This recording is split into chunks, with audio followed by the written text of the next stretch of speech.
Décio, você se coloca, né, e eu vou usar esse termo porque você mesmo utiliza, como alguém da periferia, e por tudo que você já contou aqui, contou pra gente no bastidor, e também realmente, né, Uhum. há essa simbologia da periferia na sua vida, dentro da sua pré-candidatura, né? Mas quando a gente para analisar, é a primeira vez que o pessoal tem alguém na majoritária com esse perfil que você tem, das Uhum. demandas nascidas dentro da periferia. Isso passa também por uma construção estratégica de mudança do partido, o partido percebeu que os discursos contados até agora, trazidos até agora no campo eleitoral, não tiveram tanto efeito para levar para frente, ou não, ou é melhor a gente ter alguém de dentro que sabe o que é uma falta de saneamento mesmo, que pode falar com propriedade da segurança pública, né? Uhum. É uma estratégia de partido, o que, que é? Eu acho que esse é o desafio da esquerda de conjunto, né? Eu acho que o Mano Brown, uma vez, não sei se vocês lembram, na campanha de 2018, fez uma fala muito emblemática, que gerou muito bafafá, por assim dizer, dentro da esquerda, né? Que ele dizia o quê? O Mano Brown, no meio do comício do Haddad, em 2018, no meio do comício enorme, o Mano Brown pega o microfone e assim, olha, tá na hora da esquerda voltar para a base, olhar para a periferia, voltar para a periferia, se reconectar com a periferia. Então esse é o debate da esquerda como um todo. Hoje, o conservadorismo ou até as ideias reacionárias não estão só ou principalmente nos redutos médios ou altos da nossa sociedade, eles estão também na periferia. Porque você tem uma disputa ideológica ferrenha sendo feita via WhatsApp, via TikTok, via Instagram, que se massifica, né? E hoje todo mundo tem um celular aí na mão, então você está tendo acesso a todo tipo de ideia.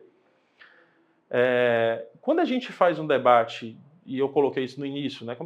O pessoal ele tem um desafio que não é só do pessoal, mas a gente está encarnando ele, porque nós somos um setor coerente da esquerda combativa, então nós temos um desafio político colocado para agora, que é como eu falei para vocês, conectar esse eleitorado histórico do nosso partido, que está nos redutos médios, que são pessoas do serviço público, a galera que vem dos movimentos da universidade, o pessoal da luta por educação, enfim, esses setores considerados, né, se você baixar muita régua, inclusive, considerados setores médios, com um eleitorado que está na camada popular, que está na periferia e está na ponta.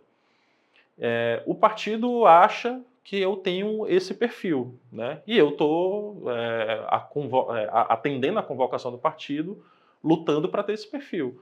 Então, o desafio da gente, de fato, tem a ver com isso também. Então, o pessoal entende agora que a gente precisa ampliar o nosso eleitorado sem perder a nossa coerência política. Isso é fundamental. Então, nós não vamos perder a nossa coerência política ou flexibilizar nossas ideias para atingir uma camada, porque não precisa.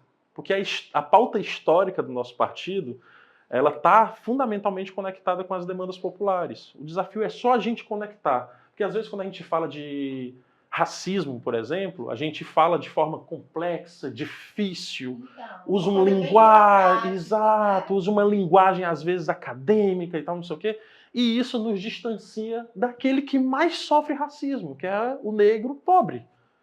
Então, assim, se está na nossa pauta debater a história do racismo, o nosso desafio é só pensar de forma metodológica, política, pedagógica, de como chegar nesse setor que é o que mais sofre racismo. Se nós estamos falando de machismo, de mulheres que sofrem violência, de mulheres que têm seus direitos cerceados, de mulheres que não ocupam, inclusive, os espaços de poder da política, das empresas, etc., quem são as mulheres que mais sofrem com isso? As mulheres pobres. Então a gente precisa pensar uma forma de como chegar nessa mulher de forma descomplicada, de forma simples, atingindo os anseios dela e traduzindo isso numa proposta política. Uma proposta política que não só eu entenda, ou um setor da sociedade entenda, mas toda a cidade entenda, elas entendam. Então, quando a gente está falando de LGBTs, quem são os mais atingidos? Né? Quem sofre mais cerceamento de direito? As LGBTs pobres. Então a gente precisa trazer essa galera para o nosso debate. Quando a gente fala de desigualdade social, a gente está falando de quê? Quando a gente fala de periferia no centro das nossas demandas políticas, no centro da prioridade, no centro do orçamento, a gente está falando de quê para quem? Então, assim, eu acho que nós temos esse desafio e nós queremos comprar esse desafio. Eu estou muito empolgado com isso. Nunca fui candidato, mas quando chegaram para mim e venderam para mim essa perspectiva, caramba, eu nunca fui candidato, mas é porque eu nunca fui candidato, porque eu acho que eu nunca me encontrei numa tarefa tão empolgante, tão desafiadora e tão difícil como essa. E eu só gosto de tarefa difícil. Só gosto de tarefa difícil. Então, nós não queremos só conectar essas pessoas por conectar. Nós queremos porque nós queremos disputar as ideias e mais. Nós queremos apostar na possibilidade real de ganhar essa cidade, construir a nossa fortaleza e empoderar o nosso povo. Por isso que um dos princípios do nosso programa de governo, inclusive, é participação popular. Então a gente vai... Está previsto na lei orgânica. Exato, só que ninguém executa... Até o veto popular na lei orgânica. Exato, só que ninguém exercita isso, entendeu? Muito pelo contrário, os poucos espaços de participação popular que a gente tem são cerceados, o povo é cerceado, é alienado, o povo nem sabe o que está acontecendo. E quando eles existem é só para poder fazer, por exemplo, a ISEIS, que saiu até uma matéria triste, eu acho que vocês também devem ter cobrido sobre algo, mas não, a ISEIS no intervalo de 10 anos, desmatou quase 110 campos de futebol de floresta, entendeu? A ISEIS, as reformas que as gestões foram fazendo dentro da ISEIS possibilitaram esse desmatamento. Aí você, quando pensa no Rio Grande do Sul, você acha, poxa, na ponta sul do país, né? Não vai acontecer aqui. Aí só para dar uma demonstração, chove 100 milímetros, alaga tudo. Porque nós não temos uma cidade resiliente, nós não temos uma cidade que tá pronta para receber uma crise climática. Crise climática, acho que agora, finalmente, né, a gente fala isso há anos, mas está comprovado, ela existe, ela está aí, e ela é agora, né? Não é uma coisa para daqui a 10 anos. Falando de flexibilização, coerência, você falou que acredita, né, na candidatura. Se eleito, como seria o seu diálogo com a Câmara? Seria o mais republicano, sério, honesto possível. O que eu não vou apostar, e eu acho que é uma das coisas que mais fragiliza a nossa democracia, não vou apostar nessa lógica de governança onde as pessoas têm que comprar vereador, vereadora, para poder ter ele na base. Primeiro é o seguinte, se a gente for eleito, nós seremos eleitos a partir de um programa de base popular. E isso naturalmente já tende a fazer uma pressão sobre os parlamentares. Qualquer parlamentar que queira, né, se somar à base do governo para defender esse programa que foi eleito nas ruas, ele vai ser super bem-vindo, né, e a gente vai construir esse projeto de cidade juntos. Mas aquele que não quiser vir, ele tem inclusive que ter o direito republicano, democrático, de fazer oposição à gestão, às ideias que ele não concorda. E vida que segue. Agora, o recado fundamental que eu quero dizer é o seguinte, nós não vamos governar a cidade só com a Câmara de Vereadores. A Câmara de Vereadores vai ser fundamental, porque também nós não somos aquela esquerda que quer vender ilusão ou facilidade e dizer que a Câmara não importa. Muito pelo contrário, a Câmara é eleita pelo nosso povo também. Ela tem poder legislativo legítimo, né, e legitimado pelas urnas. Então a gente vai ter que respeitar a Câmara de Vereadores, como a Câmara de Vereadores tem que respeitar a gestão. Agora, nós queremos também apostar num projeto de governança que inclua um fator, um agente fundamental da democracia, que é o povo. Então, quando a gente já faz um debate que a gente quer fazer um projeto de governança e de participação popular amplo, a gente está chamando o povo para o debate também.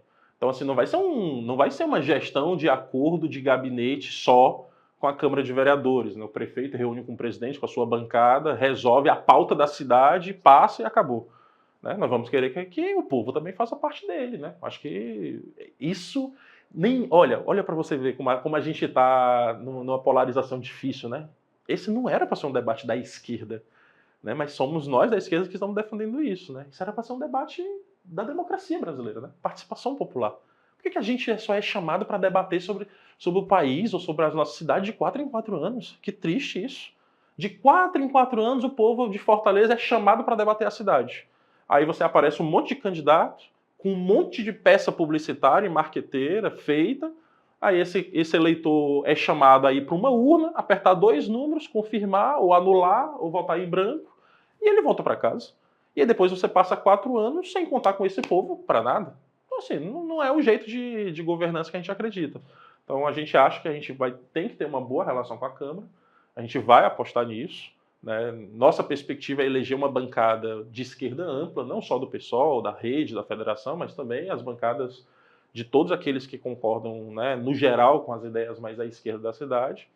E eu acho que tem, para além da extrema-direita, tem um setor democrático e tal, que eu acho que tem que chamar para o debate também. Então, apostar numa ótima relação com a Câmara de Vereadores, mas fundamentalmente apostar numa ótima relação com o nosso povo. Então, chamando o povo para debater a cidade também, de forma permanente, não só de 4 em 4 anos.